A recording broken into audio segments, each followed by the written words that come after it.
te yóbbu ko ndax mën na ko si génne. waaw c'est-à-dire loolu sax damay dellu ginnaaw. damay dellu ginnaaw sori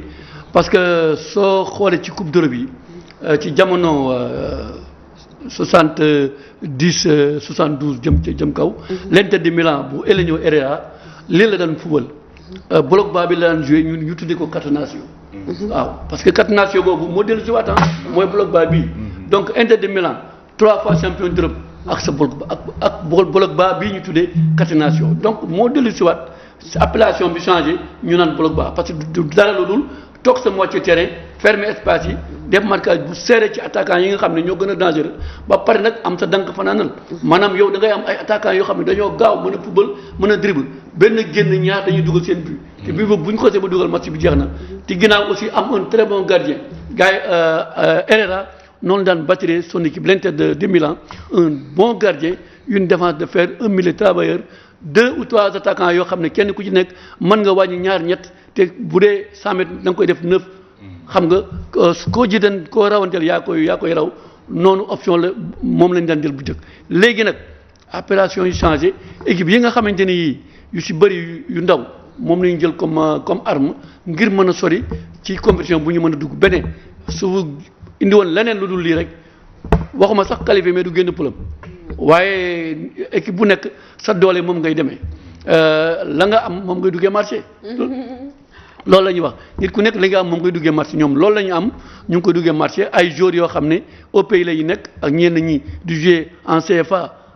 en France donc ñoom ils ont réussi leur pari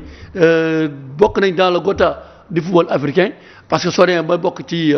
les 8 meilleures équipes africaines donc yaa ngi ci quota bi donc seen pari réussir nañ ko sur le plan marketing réussir nañ seen dëkk foo tourné ñu ngi wax beneen à travers le foot président bi ñëw fa ne du ñibbi day xaar qualification donc yooyu yëpp luy valoriser dëkk la ba tax na Michel Dussuyer loolu aussi bettu ma ci moom parce que dafa yàgg Afrique xam nga Camara bi yore Côte d'Ivoire nekkoon na adjoint bi mu nekkee parce que moom ñëw na Côte d'Ivoire entraîné ci boobu Camara moo fa nekkoon son adjoint donc Dussuyer nekk na Guinée Dussuyer nekk na Togo Dussuyer nekk na fu ne en Afrique bëggoon na ñëw sax Sénégal xam naa dañ ko wowul rek mais xelam demoon na ci à un moment donné donc liggéey na fa liggéey bu mucc ayib ba tax na Bénin bokk tey parmi les équipes africaines les plus citées. d'accord xam naa rek balaa ñuy gën a ñëwaat ci match bi dañuy jëli Soxna Fall mi nga xamante ni moom mooy envoyé spécial du groupe des médias Soxna Fall la ñu jëli nii tout de suite. ñu dooree compétition bi ak léegi gaynde yu Sénégal yi dañoo irrégulier ci wàllu wu ni mel yenn saay dañuy am ay jafe-jafe sax ngir adapté wu ci kanamu adversaire bi loolu mooy tax ñuy am ay difficulté ngir mën a dérouler seen jeu ni mu waree. seen diggante ak Bénin ci quart de finale yi Sénégal jeu bi mu doon produire dafa xaw a yeex jeu boo xam ne yenn saay amul woon benn rythme loolee li ko doon firndeel mooy longue préparation de sortie de balle yi Aliou Cissé le sélectionneur national daat na koy reconnaître bi mu ñëwee conférence de presse gannaaw match bi. Sur le but et je le félicite. De jouer un peu plus vite. Je crois qu'en première période, on a beaucoup ronronné derrière entre Kouyaté, Koulibaly, Pape Alioune et à un moment donné, Gana Gueye venait, Henri Saivet venait. On se retrouvait pratiquement à 5 joueurs alors qu'il y avait un seul joueur béninois qui était Mounier. J'ai demandé à Henri d'être beaucoup plus haut, qu'on puisse le trouver beaucoup plus dans les intervalles. J'ai demandé aussi à Idi d'être beaucoup plus haut et de laisser les sorties de balles à Koulibaly et à Kouyaté. Et on savait aussi qu'on pouvait contourner ce bloc-là. Effectivement, Sabali l'a très bien fait. Chaque fois qu'on est passé sur les côtés, on a pu trouver des solutions. En fin de période de première mi-temps, on a failli marquer. mu jot nag sëngëm ñu rectifier lu ni mel laata rek muy gën a taax ndax dimanche rek war nañu jogante suñu diggante ak kuy jël ndam li ci Madagascar ak Tunisie.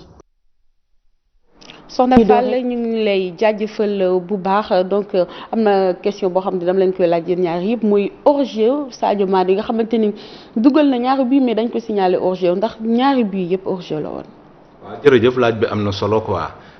man de si sama gis-gis moom benn bi am na limite quoi mais ñaari même arbitre bi bu sifflé hors-jeu dañu koy nangul parce que arbitre aussi dafay def match amul intérêt jàppale kii wala jàppale kële xaw na jege quoi mais vraiment benn bi xaw na nekk limite mais d'après moi am na hors-jeu quoi. ñaari yëpp. waaw mais kon VAR bu fa nekkoon est-ce que jarul woon ñu interroger ko. waaw Sénégalais yi mënoon nañ demander VAR. bu ñu demander VAR gars yi vérifier xool bu fekkente ne appréciation arbitre bi dafa xaw a mooy bu xoolee mu xam ne du hors-jeu. mu accordé ñu but mais en tout cas man plan bi ma ko gisee dama gis hors-jeu rek. Karim hors-jeu nga gis. oui effectivement am na hors-jeu limite joueur bi nekk ci ligne de touche bi je crois Crépin moo gën a fës hors-jeu moo gën a fës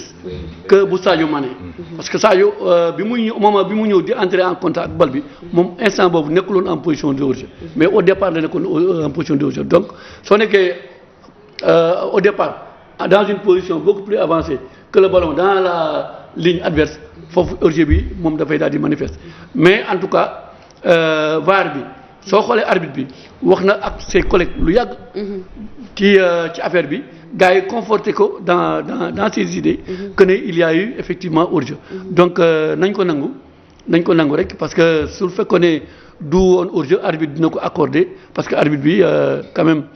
il a été courageux taxte am na fu mu jaar ak kaaf ba ñu indiwaat ko donc day sàmm quand même boppam. léegi nag dañuy wax ci match bi nga xamante ne na am tey jii ci diggante Madagascar ak Tunisie te ñu gis ne que vainqueur bi le Sénégal bi tasel en demi-finale Karim balaa may ñëw si Mamadou Sow ban jàngat nga am ci ñaari équipe yooyu ak ban équipe ngay supporter parce que da nga jàpp ni que moom mooy arrangé Sénégal en demi-finale. man daal Aminata. ki gën a feebar rek comme ni ko Mamadou waxee. moom laa bëgg maanaam. Disons Madagascar parce que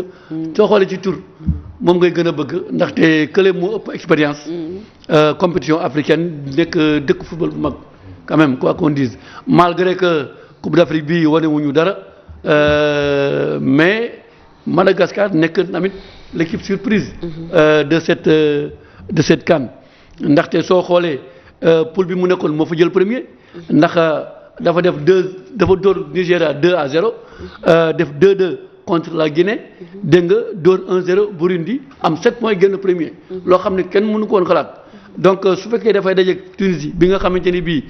dafa am jaaxle lool ay 0-0 rek la am 0-0 3 fois 0-0 pour mën a am qualification loolu musul dal Tunisie dans toutes les annales du football africain mu wane ne difficulté bi équipe boobu am pour mën a wone son identité dans cette CAN surtout à l'image de son entraîneur bi nga xamante ne bii ñun xam nañu ko Alain Giresse jaar-jaaram fii Sénégal succès amu ci dem Mali succès amu ci également su demee foofu tam la mu defoon fii feeñ foofu loolu dafay wone quelque part que ne moom du entraîneur bi nga xamante ne bii moom la gars yi di wut entraîneur bu compétent du moom na ma yàlla baal mais en tout cas li wóor résultat yi wane na loolu waaye nag match bi nekk na match boo xamante ne bii il faut faire très attention ci Madagascar. ndaxte jël premier ci poule bi ba pare ak football bi nga xam ne moom lay développé. war nañ mën a am yaakaar ci moom ndaxte am nay joueurs yoo xamante ne yi seen tur naqari na prononcé comme ni ko. Ndeye doon waxee parce que ku ci mel ni Adria Massinoro ak Mone Yana Hari donc ñooñu ñëpp ay joueurs lañ yoo xamante ni ak Alima Rita ñooñu ay joueurs lañ yoo xam surtout naqari na kile mais dañu mën a football c'est des attaquants rapides yoo xamante ni à tout moment war nañu mën a def la différence mais soo xoolee équipe Tunisie bi proposé wul dara en termes de jeu wax dëgg yàlla ci CAN bi yëpp spécialistes yëpp d'accord nañ ci ba même en Tunisie ñu ngi ŋàññ Alain Giresse waaye nag seddaayam boobu xam naa ne moo ko may chance ba équipe bi bon génn ci poule bi ak 3 matchs nuls mais également ak chance bi nga xam ne am na ko ci bi muy joué quart de finale yi ba gagné 4-2 ci tir au but donc mu nekk final boo match boo xamante ni bii contre Ghana damay wax ne coup de chance la rek parce que l'équipe la plus joueuse a été éliminée mooy le Ghana dama wax sax ne l'offensive n'a pas triomphé. Les spéculations a gagné noonu laa tuddee match bi. spéculation mooy. football boo xamante ne bi jurul dara. tëñëx ba dem 80 ba am sa qualification face à une équipe bi nga xamante ni dafa développer football pendant 90 minutes jaarale bal bi fu ne assiégé ce camp di créer ay occasion di indi ay sensations waaye amul mujj ndax dañ ko éliminer muy le Ghana te Ghana c'est pas n'importe qui 4 fois champion d'Afrique bien vrai que nit ñi changé nañu waaye aussi am na ay xale yoo xamante ni ñoo fa nekk ñu ngi jëm a yégal le drapeau du football ghanéen tel que les frères Ayoy doomu Abidi Pelé yi ak Asamoah Gyan bi nga xamante ne bii mooy capitaine emblématique bi waaye nag yàlla def na bon Tunisie ëpp leen chance gagné leen ci match bi donc match la boo xamante ne bii ñu ngi koy xaar di man daal maa ngi ànd ak Madagascar daal. ndax mu ngi ànd ak Madagascar Mamadou yow ban nga àndal Madagascar Tunisie ban équipe moo gën a arrangé Sénégal en demi-finale. si historique gu football ñu tasee Madagascar moo gën quoi pour Sénégal parce que déjà moom am na lu ñu ragalee. bu fekkee Tunisie la même lu mu faible moom dafay yaakaar ne ñoo bokk niveau. wala li ñu koy rawee ëpp tuuti la wala moom lu mu ñu rawee tuuti la donc ñoo bokk ñun niveau bu ñuy footballé quoi donc tasee Madagascar mooy tane. Madagascar les Malgaches nag ñoom am na jàpp nañ confiance. te booy xool Sénégal moo leen jox confiance. Sénégal dafa nekk parmi les meilleurs en Afrique. ñëw match nul ak moom foofu. ñëw gagné ko fii à Thiès. gagné bu metti te ñoom seen jeu li ko li ko lal mooy c'est des joueurs expérimentés ay mag rek fa nekk xamante yàgg a joué ndoo te dañuy jouer football ñoom dañuy jouer football quoi dañuy attaquer ndoo défendre ndoo ba pare déggoo ci seen biir Tunisie joué na match poulam yëpp wanewul Tunisie bi ñu xamoon lenn rek la wane mooy nation football la parce que Tunisie comme ni ma ko waxee ci historique football tamit africain toujours da ngay koy séen ci carré d'as bi donc Tunisie jar na ragal moom laa gën a ragal que Madagascar seen 20 dernières minutes si bi ñuy jàkkaarloo Ghana dafa génn nañ jeu bu doy waar te loolu tamit yàlla bu ñu ko am quoi ñoom lii des ci tournoi bi ñoom ak yeneen adversaires yi xaw a dangereux de toute façon personnellement ak beaucoup de Sénégalais xam naa ñoo ngi derrière les Malgaches yàlla na yàlla defal leen ndam mais de toute façon du doon match bu yomb nag. du doon match bu ñoom seen diggante. d'accord dinañ ñëwaat léegi ci plateau bi tout de suite dañuy dem jëli DFC Express ak Nanko Bakayoko.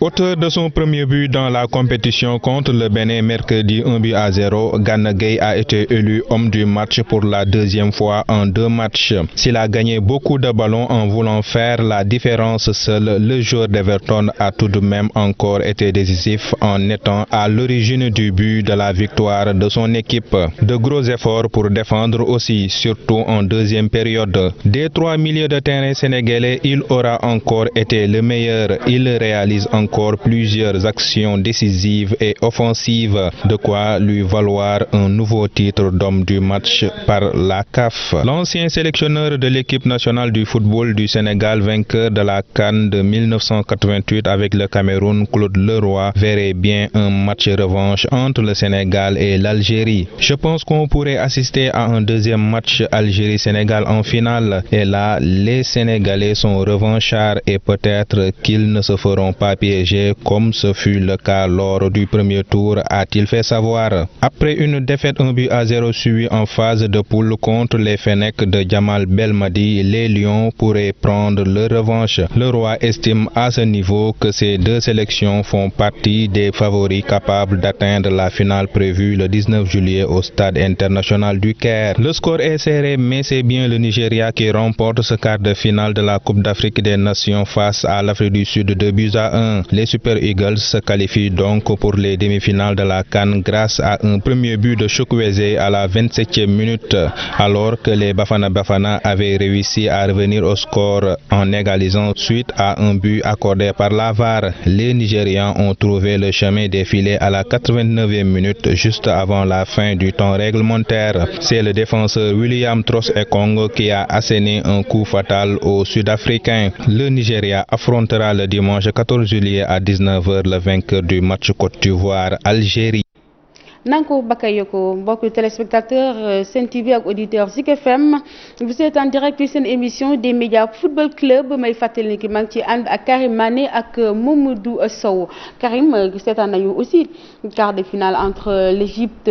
l'équipe nigérienne ak bu Afrique du Sud mais Nigéria moo mujjee gagné 2-0. effectivement match bu neex en perspective ñu ngi doon xaar match boobu ak beaucoup d'intérêt mais li tax loolu sax mooy comportement Bafana yi face à l'Égypte parce que match boobu dafa wone lu bëri ci Bafana yi ba ñu bëri sax daal di kon jox Cameroun un des favoris de cette compétition ndaxte dañoo développer ce jour-là un football attractif un football de grande qualité de très haut niveau beaucoup de percussions beaucoup de mouvements ak football boo xamante ni bien pensé et concrétisé également par des buts donc ñu amoon yaakaar ne su ñëwee dina rééditer ce football-là face au Nigeria mais dès l'entame du match ñu gis ne Nigeria dafa ñëw ak ambition de gagner ce match ndaxte dañoo ñëw rek jël match bi contrôler ko à leur guise di mener nag les opérations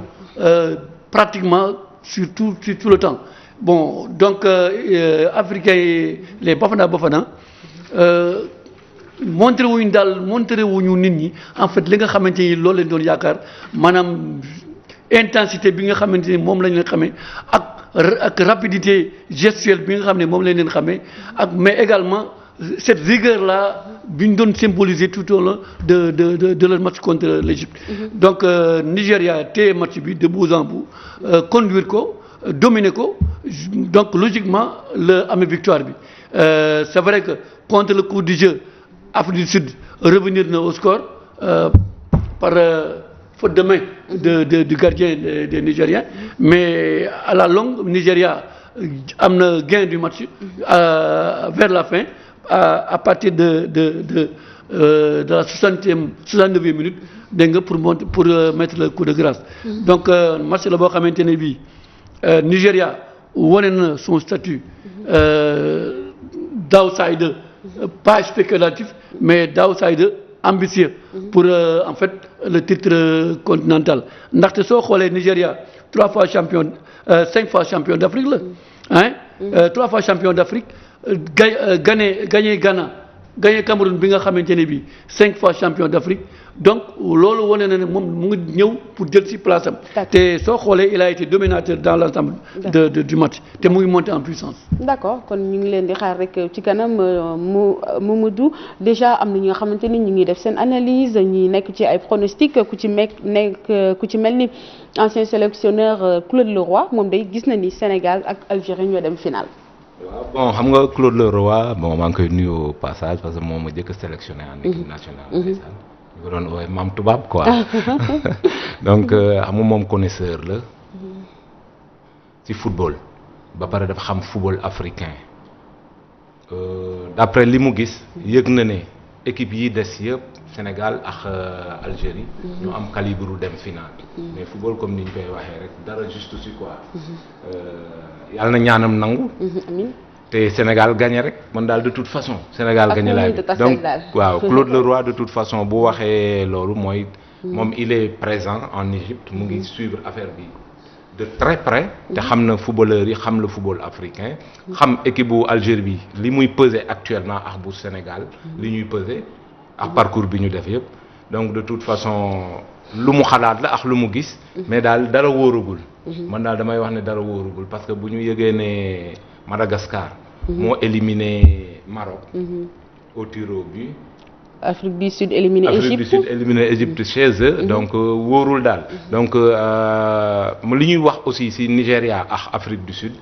Nigéria daf ko wan mooy li may wax rek quoi yenn saa yi da ngay wan nit ki ne maa la ëpp doole maa la ëpp expérience ci affaire bi dama lay noggatu. c'est vrai oui donc mentalité gagneur boobu ñu am ak engagement boobu ñu am toujours dañ ko tenir quoi ne en tout cas ñun dinañu àgg fii objectif la ñuy am dañ koy àgg donc loolu la Nigéria wane ci kanamu Afrique du Sud même Afrique du Sud bu ñu xamee ne jeu bu rafet la am jeu bu limpide day chercher à gauche à droite di trouver décalage Nigéria wan ko expérience am surtout un Ahmed Moussa boo xam ne dafa am expérience macha allah après ñu noppal ko